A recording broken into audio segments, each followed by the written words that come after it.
I think it's interesting that you bring up Elden Ring because really 410, I mean we're going to talk about why 410 is kind of important. But it's interesting that you mentioned Elden Ring and how Elden Ring the story starts kind of at the end, or Yeah. rather at a new beginning, which is what you had termed your book as little new beginnings, really. Mm. And that is kind of what Elden Ring is. You are a new beginning when you come out of this absolutely destroyed land of the gods, and there's only a sprinkling of humans and demigods left, and you have to kind of pick up the pieces. And so it's interesting that you quote a bit of Elden Ring in Little Kingdoms, I think. Yeah, I insert a few odd references. Some are very explicit. I think if someone's played the game, you'll probably read it and go, "Oh, I see what he's done there." Or, "Hey, it's Elden Ring." Whereas if you haven't played the game, you wouldn't notice them at all. But in every book, I like to make writing is a form of memorial and thanking, I think. So people like Hidetaka Miyazaki, who created Elden Ring, much of the mythos with George R. R. Martin and obviously his other games too. He's been a humongous inspiration for me for something like 15, 16 years of my life. So, I mean, he'll probably never notice me and never know I exist, but I wanted to, I write a thank you to him in the acknowledgements, along with, you know, specialist academics who've also inspired me in different ways. So it's important for me to, I think, to recognize inspirations, as it should be perhaps for every writer. I think especially you speaking as an archaeologist and a historian, with the interesting part when you go to Elden Ring, the archaeology is just immense. No, it's And crazy. yeah. Yeah. The amount of But detail in the architecture and the way they've thought about symbols on flagstones that only appear in certain corners of a map, not elsewhere, and how that ties into the gameplay. And I've long been a player of those games, and I wouldn't say I'm good at them. I just kind of tough my way through. I've beaten them all, but it does kind of make me want a version of Elden Ring that doesn't have any enemies or bosses in, so you could just kind of wander around like a director's cut mode and just free cam, have a look. I mean, I know you can do that on PC, but unfortunately, my dear old laptop isn't powerful enough to run Elden Ring. well, if you perhaps if you contact the mod community, I'm sure that they could do something for you. Absolutely. Um, Yeah. for those who are just coming in, this is the wonderful Alex Harvey, and we're actually talking about his brand new book, Little Kingdoms. Alex, if you could do everybody who's watching a favor, thank you. Yes, I didn't get the book in time. Little Kingdoms, which is all about the history of Britain and the many kingdoms that made it up after Rome, quote unquote, left. So we are going to talk about why maybe that is, maybe that isn't. And well, we could get some more Elden Ring talk in at the end. But I want to talk also about so this is not your first book, this is your third book. Yeah, my And third book, yeah. yeah. And so your previous book was about the Vikings. And but this one is specifically about England during the early Middle Ages. We will not say the word that starts with D. No, we must not mention that term. No, but on your book it says, "Imagine a time when the Tower on the Hill was crowned with a pagan temple." Was it? When the commercial heart of London beat not in the city but in the Aldwych. When giant zombies patrolled Strathclyde. I think Gildas was having us on. That's from a hagiography of Mm. um, it's the description of the banks of the River Clyde, and there's this thing made of bones that rises up ominously out of the sand. I read somewhere, I believe I mentioned in the book that it's a reference perhaps to misunderstood whale fossils, Mm. but you never know. People were just as imaginative as we are, and there's all sorts of literary metaphors that these beasts and trials and tribulations, especially in saintly stories, they all have a meaning somewhere. So, let's start out your new book at the beginning, which is Did Rome Really Fall in 1080? And we will now commence with our collective hatred and disappointment of Gibbon and by extent Petrarch. Oh yeah. Yeah, Gibbon. I mean, the best thing I think about Edward Gibbon's decline and fall is I think it's a 1946 or 47 edition that With has the the famous, columns. Yeah. so that, I mean, that's an amazing image. Hmm. It really is. I mean, I know it's not necessarily accurate in representing the whole apparatus of empire, but it's a very evocative image. And there is something to be said about the role of history books, especially history book covers, in drawing people in to have their perceptions challenged. I used to work in museums more often than I do now, and I've always been a proponent of challenging people when they come into an exhibit, because if you can't challenge like your average Joe or average Josephine when they walk into a space that's designed to be accessible, when can you? Because most of the population aren't going to read specialist academic literature, which is where a lot of these arguments come from. So these kind of reapproaches, reinterpretations rather, of seminal historical periods and peoples like the Vikings, like the fall of Rome, they have to make their way, I think, into popular consciousness, even in some small way, because then it inspires more people, it encourages them to start thinking of new ideas, just as I once did. I mean, I got into history and archaeology through reading popular books when I was 16 or 17 years old. And so when it comes to the fall of or the rise the fall of Rome or the rise and fall of little kingdoms in England, in your book, you talk about all the different people who were really there in Britain at this time. And so, who were the people living in Britain from around 410 to 793 when Lindisfarne happened? Were they the Romanized Celts? Mm. Were they Britons? What were they? But the better question would be who weren't the people? Yeah. Because they would have had all sorts of multi-layered, multi-faced identities. The traditional narrative is the Romans leave, then in come the Anglo-Saxons, but the people who were already there, the Celts or Britons as they're normally depicted, were kind of busy being depressed about the lack of Roman infrastructure, that they were completely toppled by the invading migrant population. What do you mean they all weren't wearing woad and hiding in the bushes? No, sadly Cl not. Clive Owen lied to me. Clive Owen lied. Mel Gibson lied in his William Wallace depiction, which, Oh I mean, God. bafflingly, is what most people think of when you say either Pict or Celt, despite the fact it's obviously representing about 1,000 years after the time period. Why are they wearing kilts? Oh God. Yeah. Why are they wearing kilts? Why are they painted blue? Who knows? Who knows? But who weren't the people who were in early medieval Britain, I suppose post-Roman Britain? You would have had, I think, if you just take a blurry step back and you think, what's the common for anyone, regardless of where they came from, in Britain, let's say in the year 426, it would have been Rome.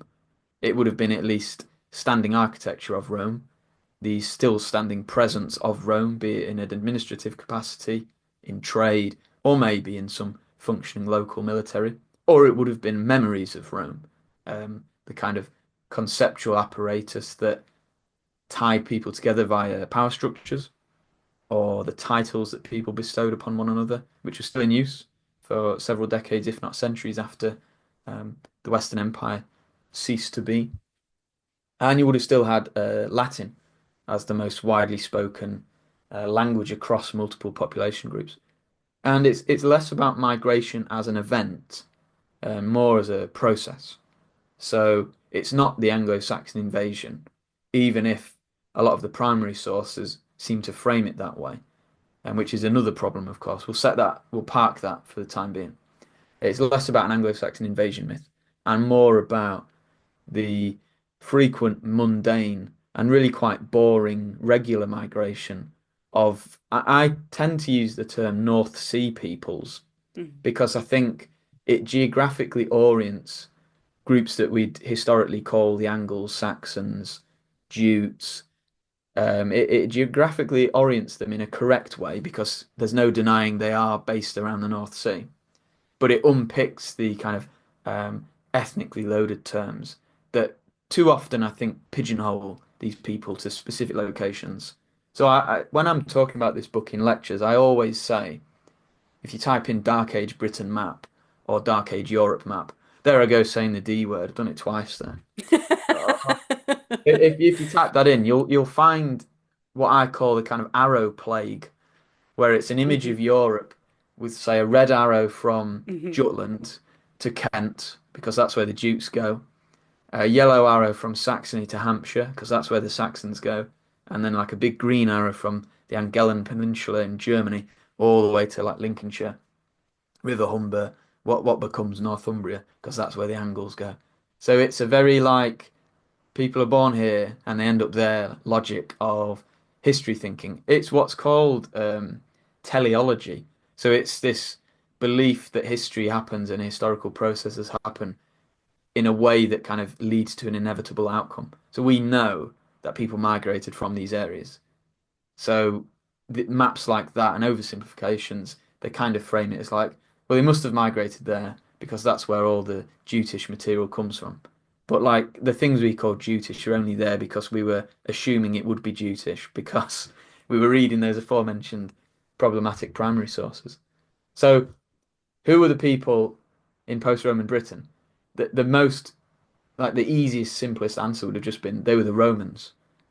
Still, but it's not like your toga wearing bathhouse dwelling Romans. It's late Roman weird kind of melting pot of different beliefs that were all kind of classed in some way as Roman, but not really. It's not the popular conception of Rome. It's not the Hollywood version of Rome.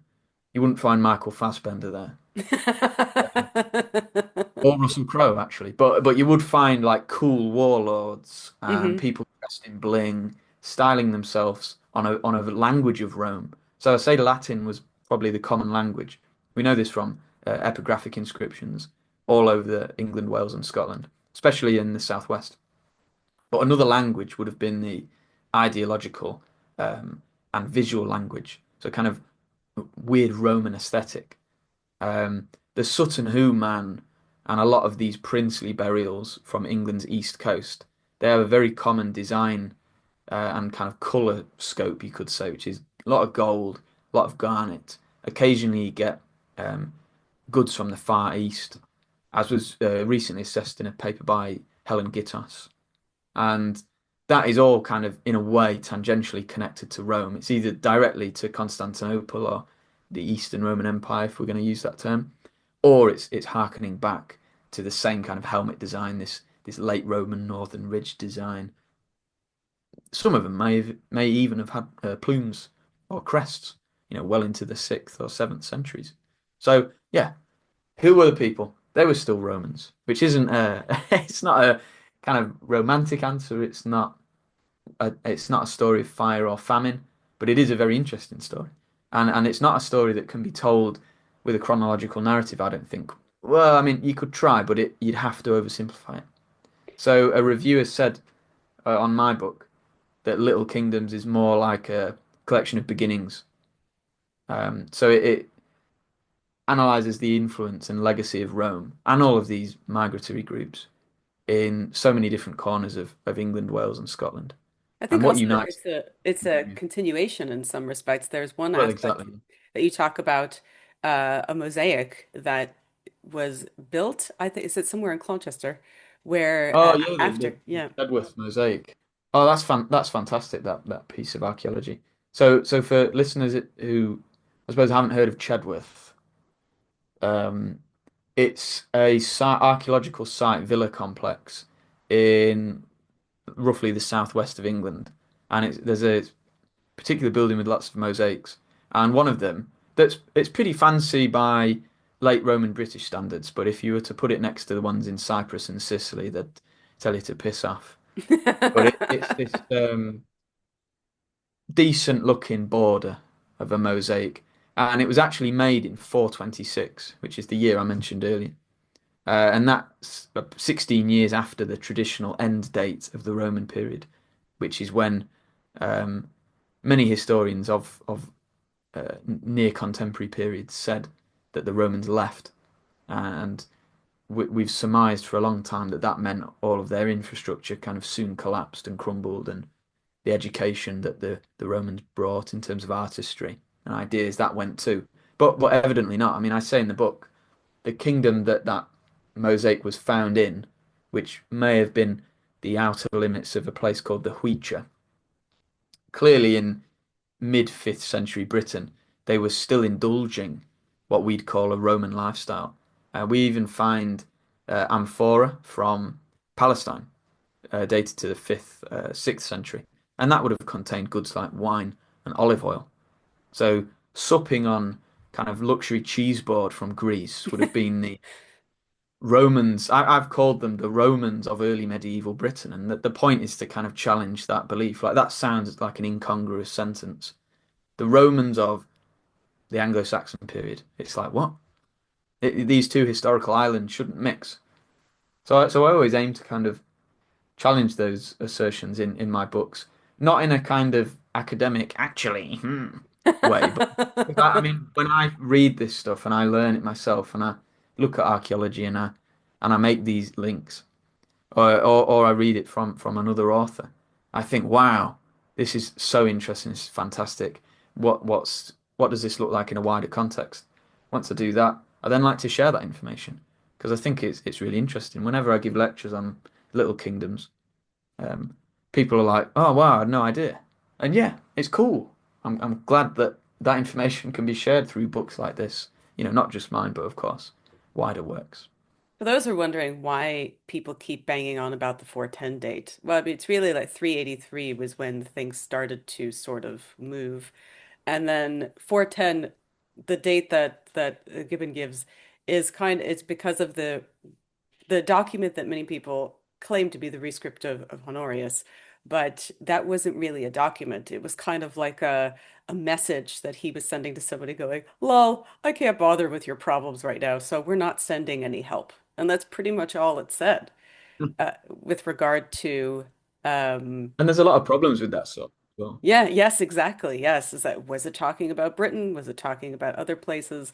That is certainly a big question that many people argue over. And it wasn't like it wasn't like an edict or a document that was sent to Britain going, get out of there now. It didn't happen that yeah, like way. an eviction notice. Yeah, 1st of exactly. January 410, England leave. now for sale. The original Brexit. So in your book you talk about 62. I would maybe realms, I guess, is a better way to call it. Not necessarily, I mean, yes, obviously the book is called Little Kingdoms, but what would you call them then? Would you call them polities? Would you call them petty kingdoms? Would you call them provinces? What would you call them? Yeah, it's a difficult one, isn't it? Because in my answer, I'm kind of revealing that the title is a bit of a lie. So Little Kingdoms is it sounds nice. When I came up with what was then a working title, Little Kingdoms, I thought, oh, I'll think of something better, but I never did because I thought oh, actually sounds pretty good. It's got a nice ring to it. Um, but no, it's not 62 kingdoms. It's 62 chapters. Yes, some of them contain multiple. What the safest term is probably polities or peoples. But some of the chapters are about places. Others are firmly rooted in landscapes, some of which are suggested and not perhaps real. Others are about what I've called kind of roaming polities, kind of names or groups of people whose boundaries we can never know and they kind of blurrily expand. So it really depends. There's one chapter on the Dalriata, which is an Irish sea-based polity. The official term, I believe, is thalassocracy, which is a favourite word of mine. And they weren't bound by any border. They kind of spread nebulously over a bunch of islands in the Hebrides um, and further south, and also parts of Ireland. So it's kind of all the water between them Hmm. was the Dalriata, and individual kindreds were on specific islands. But like trying to draw a boundary over that is pointless. And when you look So at so the I map never for the I never Dalriada, it's just always just a circle. It's like here. yeah exactly Venn diagram.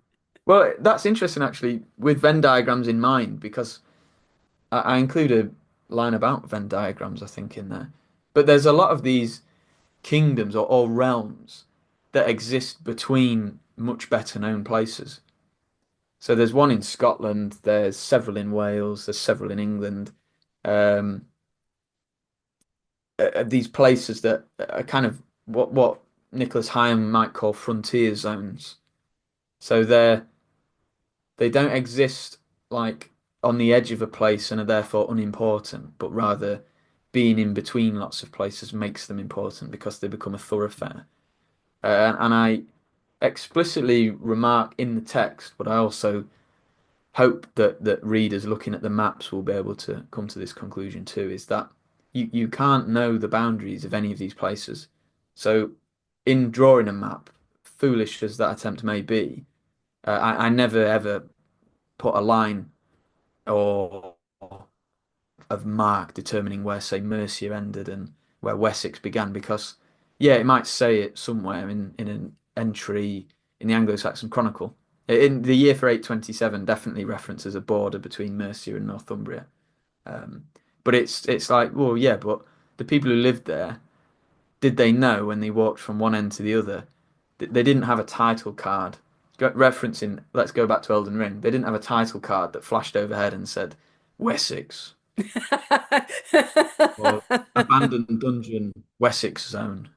So once you untangle post-Roman Britain away from maps of modern geography, you start to experience the landscape as they did. And I know it's obviously changed. We've got golf courses shamelessly built on top of interesting barrow mounds now, and motorways crisscrossing the country. But say a relatively untouched landscape like the Yorkshire Dales, which I highlight repeatedly in the book because it's a place I'm really familiar with. Um, that landscape is one of twists and turns, and it's particular view sheds and like horizon points that you can see a mountain from and then you can't. It's like concealed. Same with the Welsh marches, and that influences people's sense of self and ownership over the surrounding land. And that would be very different to, say, a distant overseer's conception of who lived where and how much money they owed. So documents from the time period, like the tribal hidage, they're really useful for telling us the names of places, but provide basically no context about anything else. So that's why uh, using drawing upon my archaeological background, I try to situate every chapter in the modern landscape and then work backwards. It can't always be done. So a place like Rheged, hmm which Yeah, is always whenever you look at Rheged on a map, it's like well, exactly, yeah, Rheged? Question exactly. mark? Well, that's the thing. If Rheged is on a map, it should have a question mark. There's a map that's very popular. For the life of me, I can't remember who made it, but it's on your classic Google search if you type in. And it splits Rheged into like a north and south with different coloured blocks depending on which one. And I just think, where's that from? I mean that's just tripe. I don't know where that information's come from because Rheged, the chapter on Rheged was fun to write because I wanted to do something different there. And instead of talk about Cumbria as if we know it's this site of this semi-legendary kingdom, I wanted to first kind of discuss all the evidence we have for placing it, and it really isn't any at all. It's one 12th century poem that references a huge stretch of land between central Wales and Carlisle, which is massive. It's like all of England's middle west coast. Like, is that all Rheged, or was only a bit of it Rheged, or is Carlisle in Rheged? It's difficult to say, and that difficulty allows people to speculate, and speculating about this period is more than half the fun, I think, because a lot of it we'll never know. So it's, bring forward these controversial, these left field arguments because it encourages debate and I think it invigorates the discipline. Yeah, it's like where is the kingdom of Rhenug? That we Oh yeah, the one that got no disappeared. idea because it's And mentioned in the Penguin annals. as well. Yeah, they're all mentioned in the Annals Cambria. You just go, I don't know. They claim that King Offa of Offa's Dyke absolutely trashed the place. Good luck finding it. I don't, Yeah, that's it. no idea, I But couldn't fit a chapter in on Rainux, sadly. It is in there. There's a few places where they couldn't really justify their own chapter, but I like to think that they all get at least one mention. There's one kingdom that only exists in a footnote. Penguin luckily gets 2 pages, and what might be my favourite illustration from the book, because that the story of Penguin's so evocative. It's an absolutely amazing little place that may or may not have existed. This is why when I hear people say when you hear people go crazy about oh the Heptarchy or like the Hen Oglath the Old North, you Mm. go that is such a small concept of Yeah. what was actually going on. So when you hear, was it really a Heptarchy? Well, clearly not. Yeah, so Mm. you know, again, The that's the the Heptarchy is I've got beef with the Heptarchy. I blame for a long time I blamed Henry of Huntington hmm because he popularized the term. But weirdly, it's actually mentioned in an Arabic source from the 10th century. Not the word Heptarchy, but Bartunia, which means Britain, is a land of seven cities, which roughly translates as seven kingdoms. I include that quote right at the start of the book because it's a nice introduction looking in from over the English Channel. And then I also kind of immediately challenge the notion of seven kingdoms. But, George R. R. Martin hasn't helped us there because No, he's th also very thanks to. famous British man that has seven kingdoms. But how do we know the names of all the small kingdoms then? Is it just from looking at sources like Gildas or Nennius or Bede or Doomsday Book? Oh, if only Gildas mentioned a place. That's one of his many problems. He moans about five kings and doesn't say where they are. That's because Presumably he's in so that Strathclyde, which is the only place in the world to him, right? So he doesn't that's it, care. yeah. And Gildas, I don't think I mention him by this title in the book, but certainly in a future book, I've written him as the most annoyed man in early medieval Britain, and I still stand by that. He's so salty. So him, But honestly, him and my buddy Jerry of Wales, like the two of them should oh be yeah, best friends, just yeah, being yeah. angry about how much they don't like everybody else Mm. and just ma making up stuff.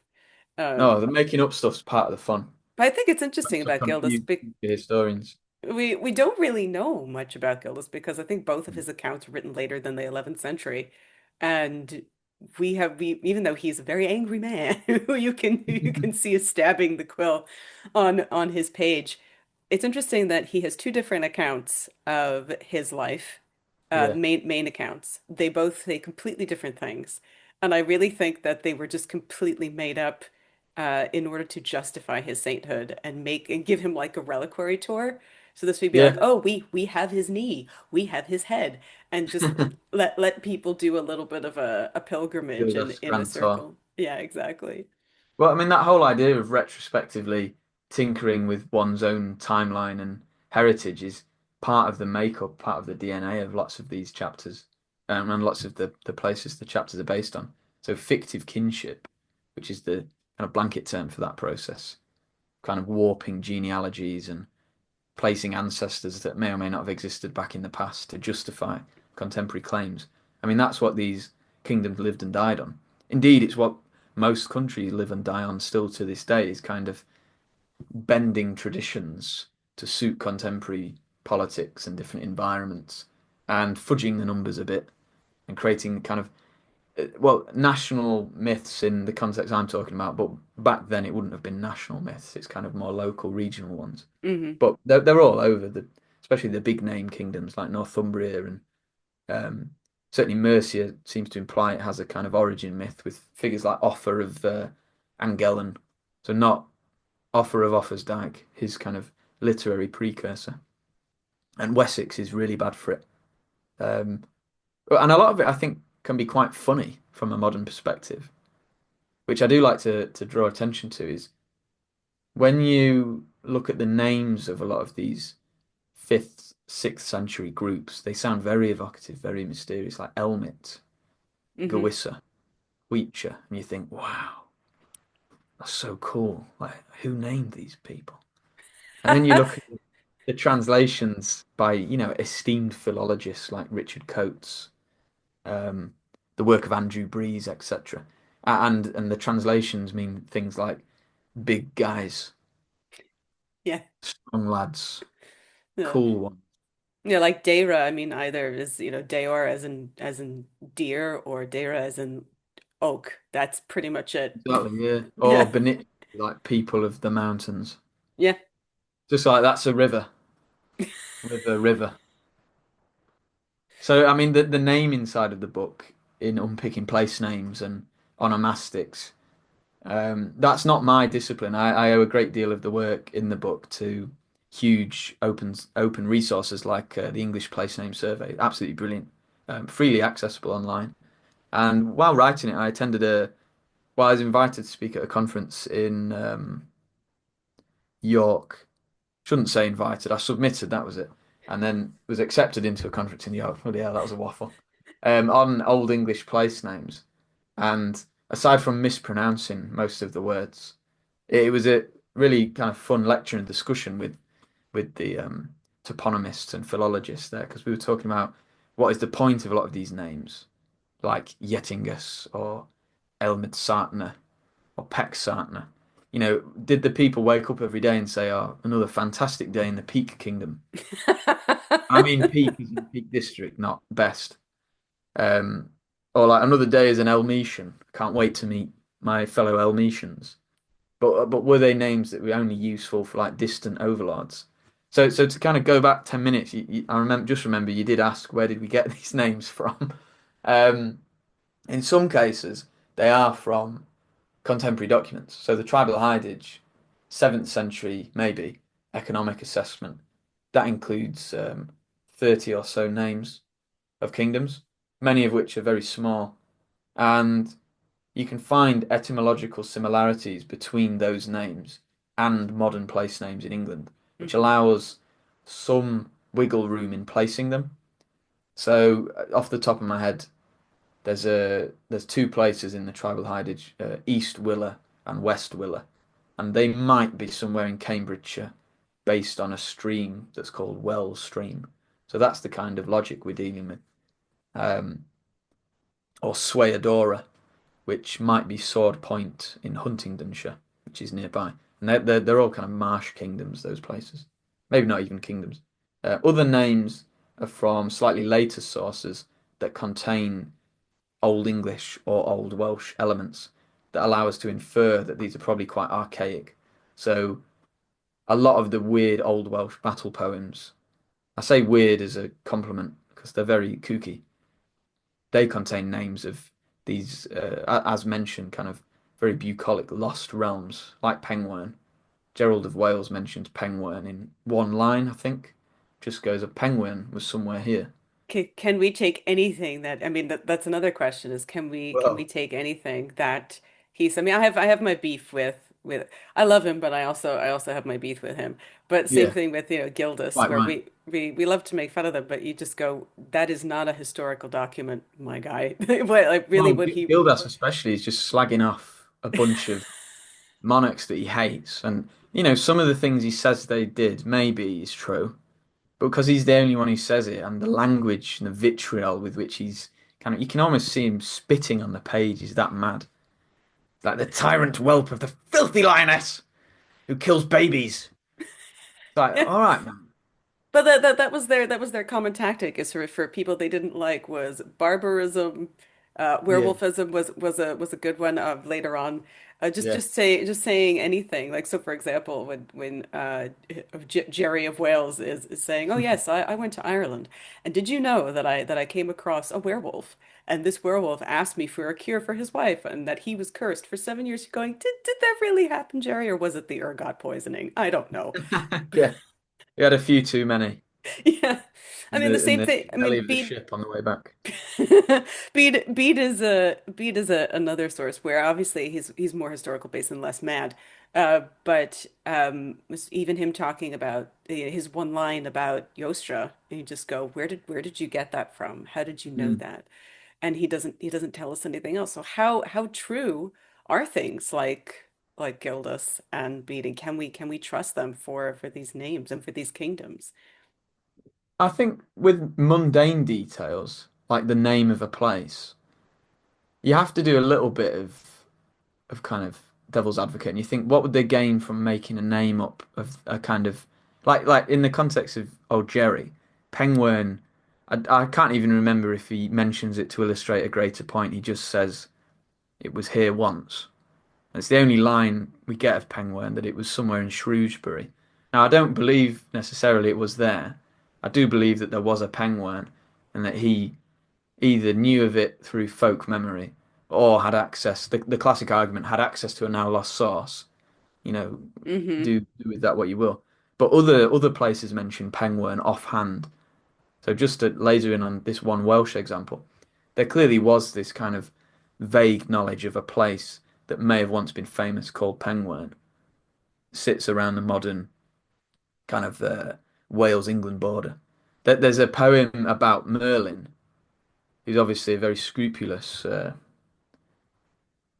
not scrupulous, scrutinous figure. Yeah, that's it. Demands scrutiny. That's the word I'm looking for. And he says in one poem, Penguin is where men drink mead, and that's it. So that's all the context we have. So it's just like, is that a real place? Or is it just a template for a generic activity? Like drinking mead with the lads was a kind of, well, it's a bonding ritual still to this day, and we all do it, I suppose, to some degree. But back then, the social language was around the mead hall and the kind of warrior bond, and the kind of fostering of dynastic unions between the mothers of families as well. It's a very important dynamic. So Penguin, where men drink mead, is for me, it's like any old kingdom where they unite or have alliances with neighboring realms. So it's just an example. And I do believe it probably existed as maybe as a part of a wider realm. It may have had a heyday at one point and then got snuffed out in a famous inferno. It's a very, very evocative story. I mean, I say this with a big bonfire behind me, which is a scene from The Northman. But it's true what you say. I mean, it is they're, as they say, they're good to think with, but we just don't know that much about it, which is again why it is so intriguing and why we do want to know. I mean, what is a king at this point? What is that? I think that's why if you have, was it Nennius is the first person to mention Arthur. And obviously then Jeff takes him and runs away with him. But Nennius is the first person you go, where are you getting this name? Where are you getting this idea of this person? And they just don't tell you. They just go because I guess in their parlance or wherever they were, it was something that was more well known. And Yeah, then it's just been lost to history. Yeah, of like course. my girlfriend goes to another school mentality. You don't know her. Exactly. You go, Like, okay, yeah, who's of course. Arthur? Oh, you wouldn't know him. Yeah. I know him, but you wouldn't. So Yeah. don't. Yeah, so this whole idea of these things just being they say things as if they're more common knowledge, but now that they aren't common knowledge, now we have to sort of pick up the pieces Yeah. and figure things out. So speaking of pieces picking up, you do have a favorite kingdom, and I would like you to tell everybody what it is.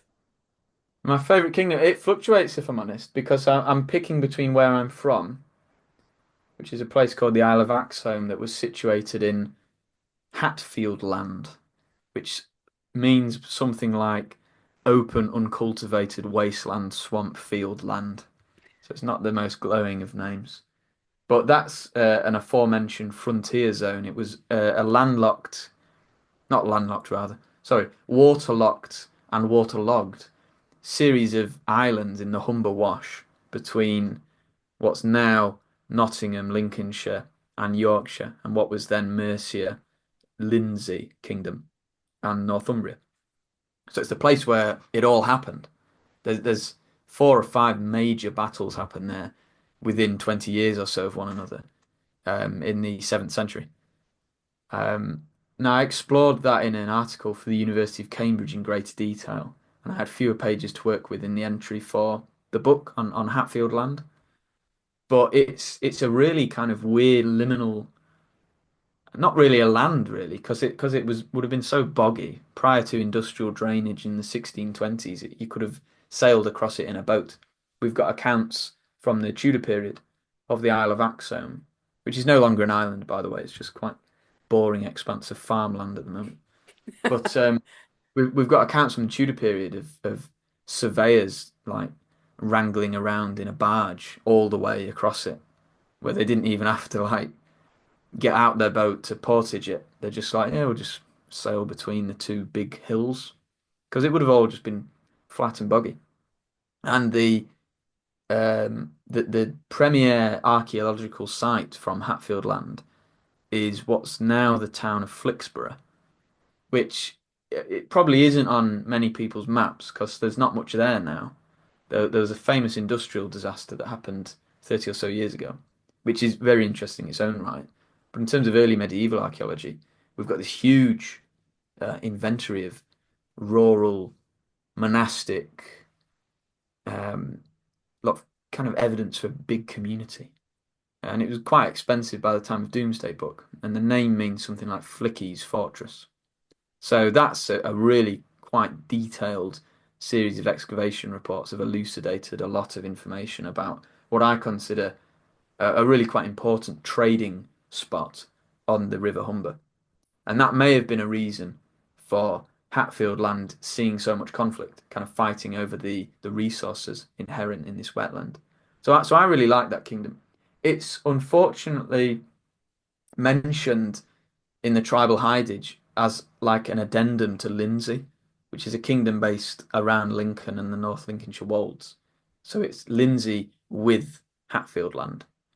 And it's not with in the sense of here's a movie starring these three actors with Dame Judi Dench. It's like here's your meal with chips. Got a bit on the side.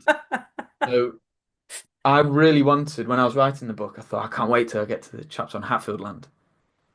So I highlight all the weird and wonderful things about the place, like the evidence we have for like quite a bizarre commercial whaling industry in the 10th and 11th century, which is quite odd for what is ostensibly the middle of England, or it's like a big inlet going into the middle of England. And those aforementioned battles, and also a lot of the strange pieces of folklore that have originated out of the Humber Wash, like the Haxey Hood, which is a tradition I'm in one of the villages near where I grew up, and that's very odd. I'll be here all day if I start talking about that. But it definitely has earlier roots and probably around the period I'm talking about, if not earlier. And to move away from watery kingdoms, my maybe joint favourite is a place called Craven, which is a kind of network of mountains and valleys in what is now the Yorkshire Dales. So it's another place of the country I'm very familiar with. I've been hiking there for, I don't know, 20 years or so. Do the three peaks every year with my dad. Is it a kingdom inside the cracks? I mean, because Craven is just That's a good name. well, That because could be because a good title Craven for a just book. means conquered or something like that. But it Well, also that's the thing. So yeah. analyses of Craven, they always start with the name. And indeed my chapter does, so it's good that you mentioned that. So Craven, we think like coward, yeah. Um, but its etymology is really difficult to unpick. So it might mean something like land of the scraped stones or land of the garlic, Yeah, the because garlic one is weird. That was it is because I mean weird. the word might come from the Latin crepare, like the word Yeah, crepitation, which means to yeah. crackle or to crack. So that's why I asked, do you think maybe it could be the kingdom of the cracks or king between the cracks of the hills and valleys instead?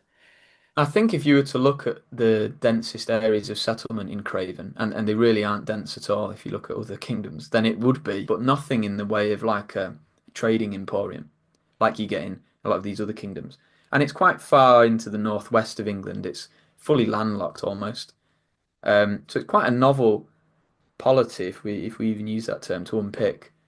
And those two conflicting etymologies, scraped stones or garlic, they do accurately describe the Yorkshire Dales. So it's a hotbed for wild garlic. There's a place in the Dales called Malham that stinks in a nice way, absolutely reeks. You walk around Janet's Foss, just smells garlic everywhere. It's just everywhere. And there's a lot of traditions in Old English folklore about garlic. It was used to ward off Saxons, the devil, and people who had sex with elves. Um, which I don't know if it was a long list of people, but The Tylenol of the day, the exactly, paracetamol of the yeah, day. does it all. If you've got an STI from an elf, boom, beer guy. Um, and the scraped stones as well. There's a lot of limestone that kind of breaks through the soil, especially in the southern Dales. So Craven, the name's persisted for well over 1,000 years, and yet no one knows what it means. It's in Doomsday Book. Mhm. 125 villages are listed as being in Craven in the Doomsday Book. And it's a massive, massive expanse, well bigger than what Rheged allegedly is. And yet Rheged steals all the thunder. What about Craven? It's Craven's time to shine. So I've got a chapter on Craven. I've got two other chapters that talk about the Yorkshire Dales with different names. So that might be my favourite, if only because I think more people should be talking about it. It's making its way onto early medieval maps. I'm happy to report. I read a book very Good. recently, and Craven was on there, which I count as a small win. So I hope people will get your book and pick their own favorite kingdom. Oh, please Um, do. And uh, tell me about it on Blue yes, and Sky. please do tell Alex about it over Blue Sky. Don't email, but but over social media. Alex, thank you so much. It's been so much. We Thank could you. we could go on forever, and I really hope you will come back and tell us about your other books as well. Absolutely.